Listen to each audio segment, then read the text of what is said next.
Vamos falar sobre o isolamento e identificação de amostras aí de estafilococcus, tá? Suspeitas de infecções por estafilococcus. Então, normalmente, temos vários sítios ativos que podem estar aí contaminados com estafilococcus aureus. Lembrando que é importante que a gente faça essa coleta de maneira adequada, né, se for infecções superficiais ou infecções internas. Então, se for, por exemplo, infecções onde a gente tem superficiais, é importante que a gente faça aí a coleta ou com suave ou aspiração com agulha fina. Então, esse suave ele vai ser umedecido com o meio ou mesmo com a solução salina e, posteriormente, a gente vai trazer para o laboratório e fazer a utilização de meios primários ou mesmo meios já específicos, caso a gente tenha uma contaminação aí secundária. Por exemplo, se a gente tem um isolamento aí de bactérias, por exemplo, de pele. A gente sabe que pode ter fungos envolvidos, pode ter outros micro-organismos envolvidos. É importante que a gente utilize lá um suave, passe naquela região e a gente utilize mais de um meio. Utilize o meio H-sangue, que é um meio aí rico, que vai crescer uma grande quantidade de micro-organismo, e utilize também outro meio mais específico que a gente consegue aí, um meio mais seletivo para estafilococcus aureus, caso a gente suspeite dessa infecção. Então, é importante que a gente colete essa amostra, traga para o laboratório. Esse passo é de extrema importância, porque se a gente utilizar aí uma amostra inadequada, chegar no laboratório, não vai conseguir crescer esse micro-organismo. É um micro-organismo que muitas vezes não depende de meios. A gente pode aspirar, por exemplo, um abscesso ou mesmo uma ferida superficial. Então, a gente pode trazer para o laboratório. Aqui eu tenho uma amostra de um animal que estava com mastite, tá? Então, aqui a gente consegue observar o leite, né, com presença de grumos. Eu isolei e coloquei aqui, identifiquei tanto no frasco como na tampa. É importante que a gente faça essa identificação na tampa também, tá? Para que a gente tenha aí. É importante, quando a gente faz esse isolamento, eu já sabia qual era o animal, eu fiz uma ficha clínica, né? Mas muitas vezes a gente anota também o número do animal e de onde que a gente isolou, tá? Então, aqui é um isolado de mastite gangrenosa e após essa coleta aqui, a gente tem no máximo 12 horas para fazer esse repique no laboratório. Então, essa amostra foi coletada, trazida aqui para o laboratório e agora a gente vai cultivar ela, né? Fazer com que ela cresça. É importante que quando a gente faça essa coleta, a gente também leve em consideração se esse animal ele não toma antibiótico. É importante que antes do tratamento antimicrobiano a gente faça essa coleta dessa amostra. Muitas vezes o animal está com a mastite muito aguda ou mesmo com uma infecção, né, de pele muito aguda e muitas vezes não dá para esperar o resultado, né, do isolamento e antibiograma, mas a gente faz essa coleta para caso esse tratamento não dê certo, a gente já tem aí esse isolamento, porque muitas vezes a gente tem uma bactéria resistente e depois que a gente já tratou, a gente não tem como recuperar essa bactéria no laboratório, tá? Então, isso é muito importante levar isso em consideração. Então, após isso aqui, a gente pega essa amostra, a gente vai ligar o bico de Bunsen, né? Porque tudo deve ser feito aqui ou na capela ou no bico. A gente vai pegar, né, uma pipeta, né, a gente tem um pipetador aqui, a gente vai pegar em torno de 100 microlitros, essa pipeta já é uma pipeta de volume fixo de 100 microlitros. A gente vai pegar uma caixinha, abrir aqui, né, essa caixinha está autoclavada, essa fita aqui indica que está autoclavada. A gente vai abrir aqui perto da chama, né, onde a gente tem a proteção aqui, sabendo que esse ambiente aqui está estéril, onde a gente não tem contaminante. É importante também que a gente abra essa caixinha somente na hora de usar. A gente tem aqui a pipeta, né, a ponteira, né? A gente vai abrir aqui, pegar fixar aqui, fechar e abrir aqui com esse dedo. Passar aqui no fogo. Posteriormente, a gente vai pegar aqui 100 microlitros, fechar, passar de novo no fogo, fechar esse tubo e A gente vai utilizar aqui um meio chamado de H-Sangue. A gente vai abrir só o suficiente, colocar aqui dentro.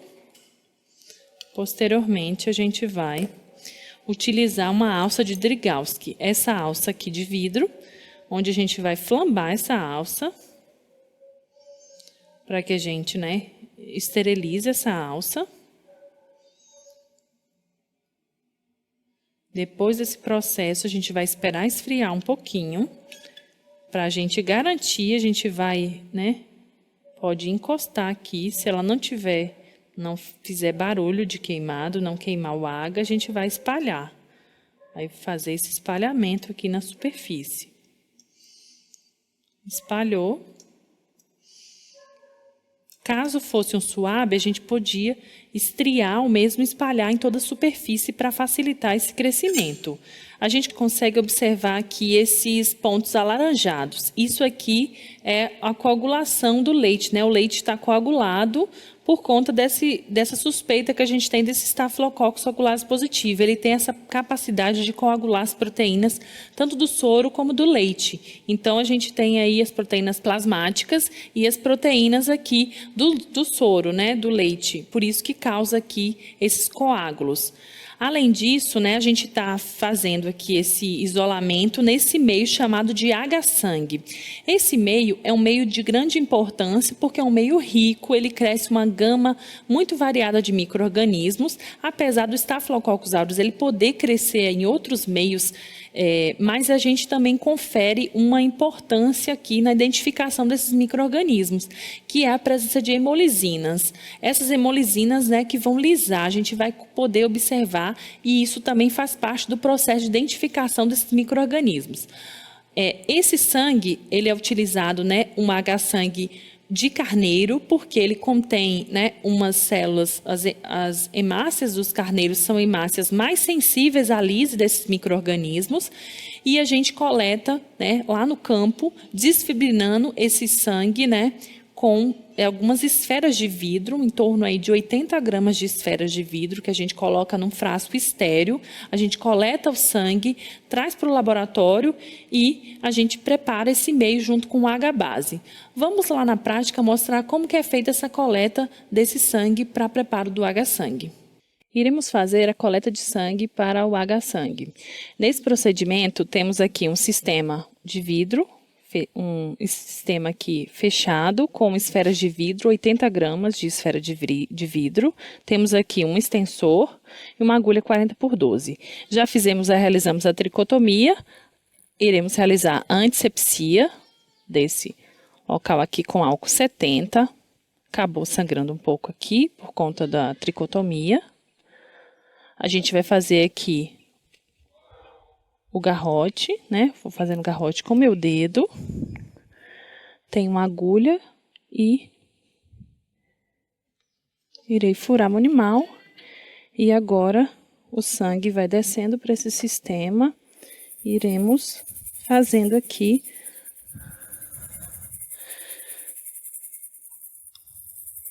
essa homogeneização até atingir o volume.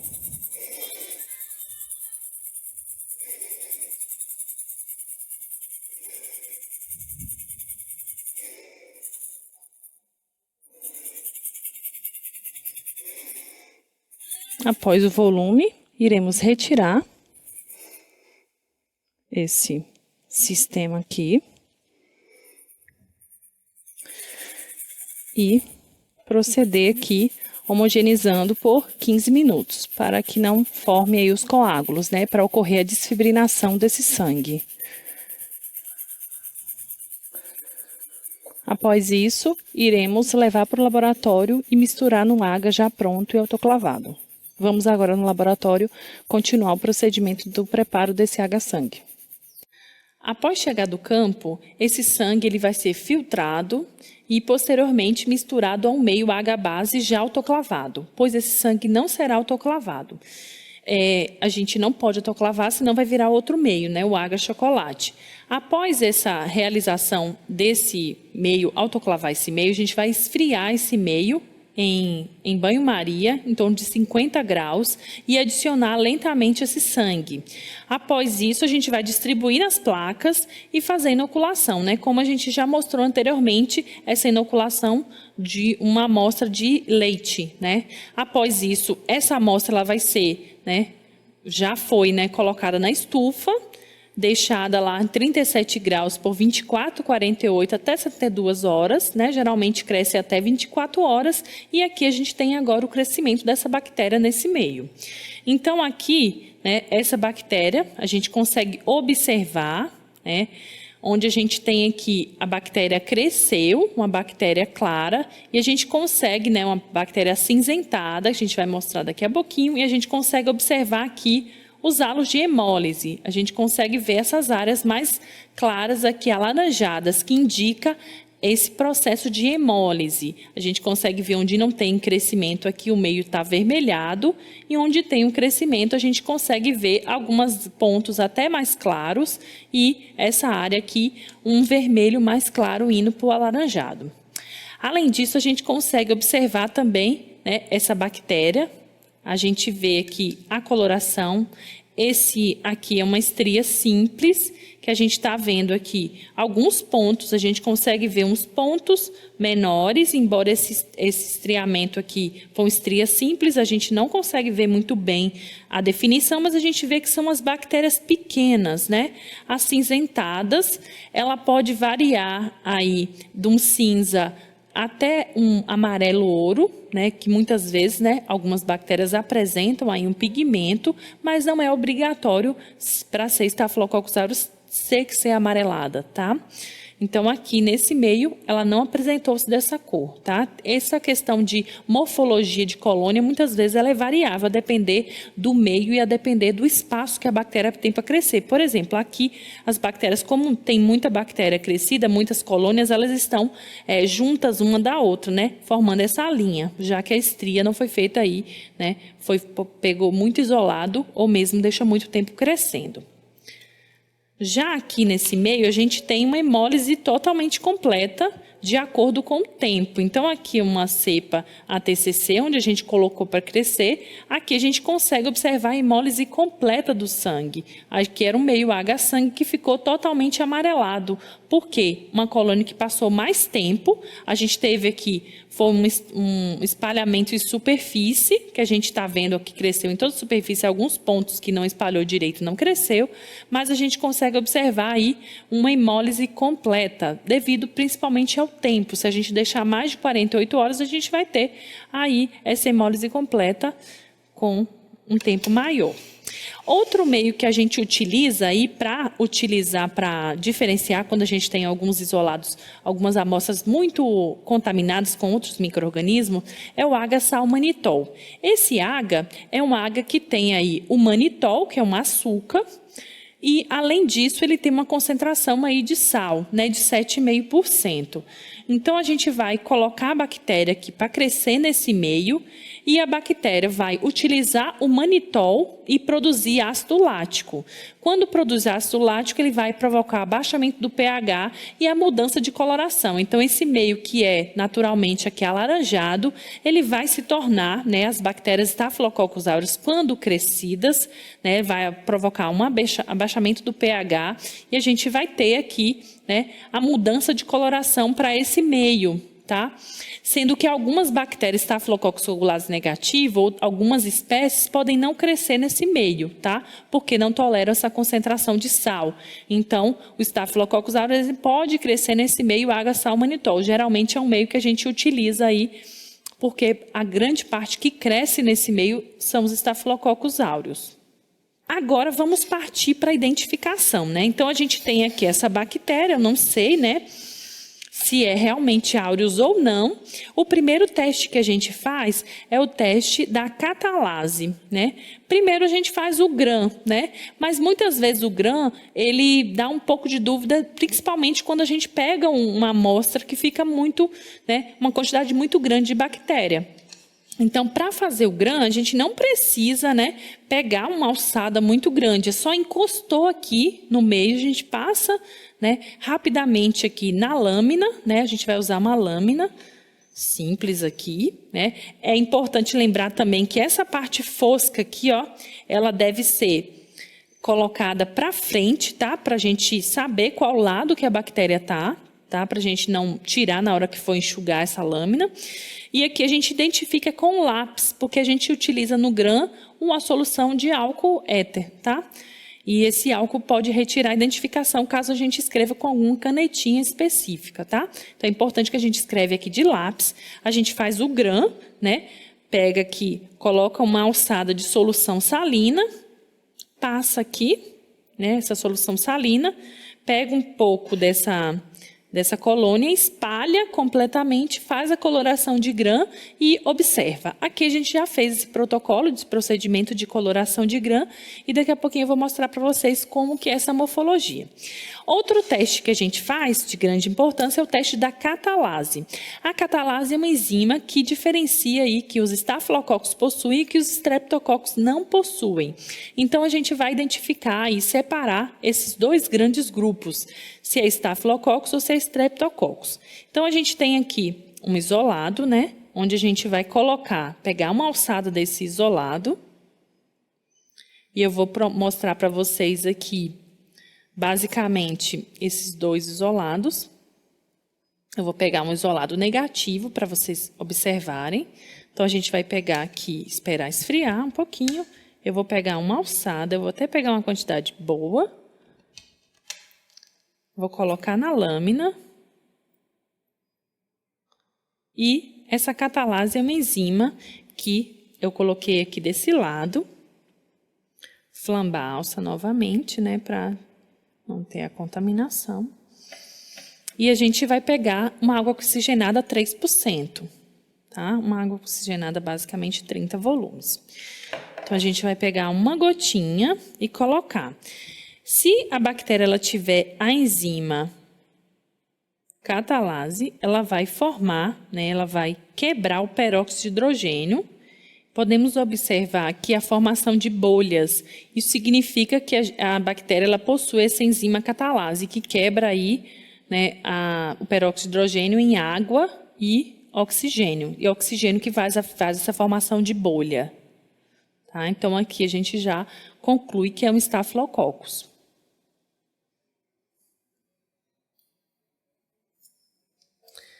Além disso, a gente tem outro teste chamado do teste da coagulase. Esse teste da coagulase ele pode ser feito de duas formas. Ele pode ser feito em tubo e ele pode ser feito em lâmina. Embora esse teste em lâmina ele não é tão fidedigno assim, pois muitas vezes a bactéria pode coagular, né, pode ocorrer a formação de microcoágulos e não ter aí um resultado aí tão fidedigno. Como que é feito? Aí, em lâmina, a gente vai colocar aqui em torno. A vantagem de fazer em lâmina é que a gente faz como se fosse uma triagem. Então, a gente vai pegar aqui uma quantidade pequena, né, de um plasma de coelho, que a gente utiliza plasma de coelho, vai colocar na lâmina e em contato aí com a bactéria. Então, a gente tem aqui em torno de. A gente vai pegar uma gotinha desse plasma. Colocar na lâmina.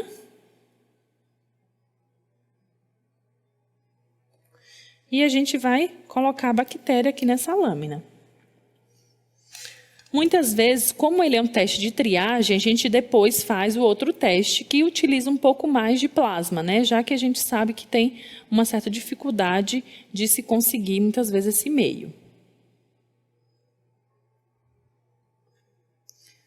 Então, a gente vai pegar uma alçada aqui da bactéria. E a gente vai passar aqui. É muito difícil de observar esses microcoágulos, tá? Então, a bactéria que possui a propriedade de coagular, a gente consegue ver alguns pequenos coágulos, depois que a gente consegue espalhar aqui.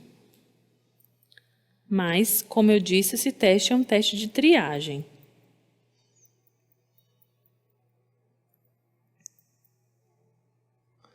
A gente consegue observar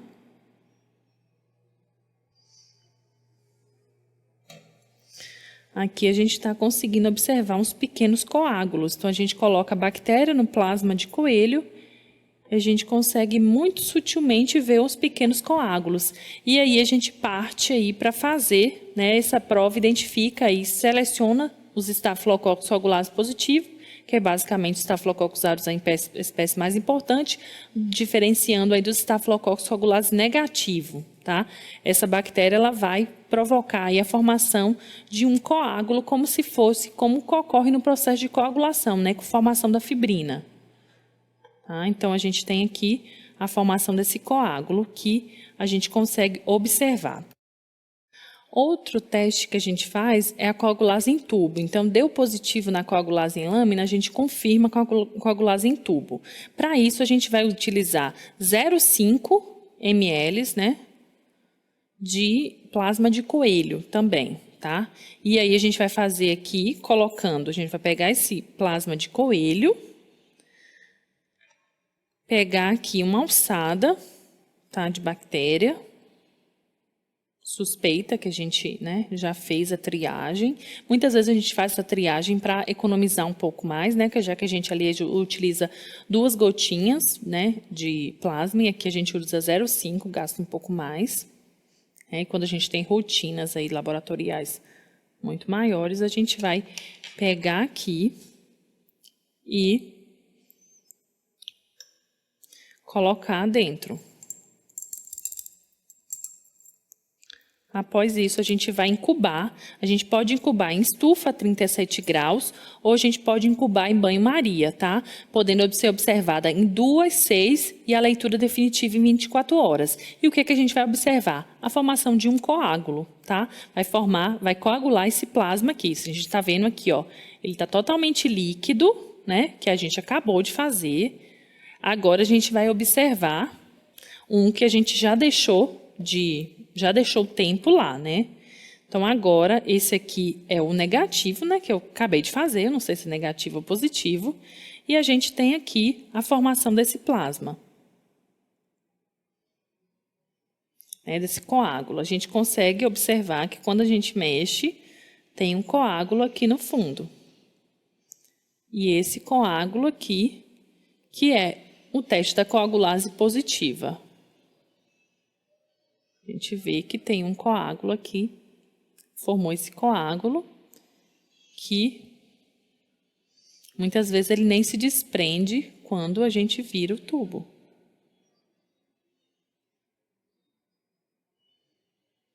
E é a prova coagulase positiva. Então, a gente, né, sugere que é um Staphylococcus aureus. Tem outro tubo aqui também, com esse coágulo.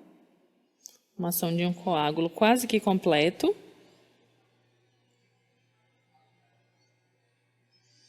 E a gente consegue aí definir. A partir daí, a gente pode fazer testes, né, de sensibilidade através aí de difusão em disco e já temos aí identificação presuntiva, caso tenha. Para a rotina clínica, essa identificação que a gente faz, né? A gente já usou meios específicos, como água, sal, manitol, fizemos isolamento primário, teste da catalase, coagulase, e aí a gente já pode fechar e fazer o antibiograma para indicar o tratamento correto. Após o preparo da lâmina, onde a gente colocou o isolado, né, com a solução salina e misturou e fez a fixação, fizemos a coloração de Gram e após isso observamos aqui no microscópio com aumento aí de 1000 vezes, né, utilizando objetiva de 100 vezes e ocular de 10. Então, aqui a gente está observando, né, esse cocos gram-positivos, que a gente caracteriza aí por essa coloração arroxeada, né, essa coloração roxa, por conta aí do corante cristal violeta se impregnar na parede celular, que é bem densa dessa bactéria, e a gente consegue observar os cocos, né, pequenos cocos, e a gente consegue observar os arranjos em cacho de uva, tá? Esse arranjo aqui, que é bem diferente aí dos estreptococos. A gente consegue observar que alguns estão aqui diplococos, né, 3 cocos, porque na hora que a gente separa, né, a gente faz a mistura, né, com faz a separação dessa colônia, a gente tem alguns cachos de uvas algumas bactérias que se desarranjam, né, desse cacho de uva. Então, a gente consegue observar isso e a gente garante. Muitas vezes, quando a pessoa não tem experiência pode, muitas vezes, ficar em dúvida se né, na verdade, aqui um Streptococcus, essas pequenas cadeias aqui, mas a gente consegue ver direitinho que não é por conta dessas formações aqui. Então, a gente vai vendo esse esfregaço aqui, né, essa coloração está bem feito, né, a gente está vendo bem espaçado. Muitas vezes, quando ele está muito grudado, se a gente pegar muita colônia, a gente vê tudo muito grudado e, às vezes, a gente pode, muitas vezes, nem saber se é Staphylo ou se é Strepto.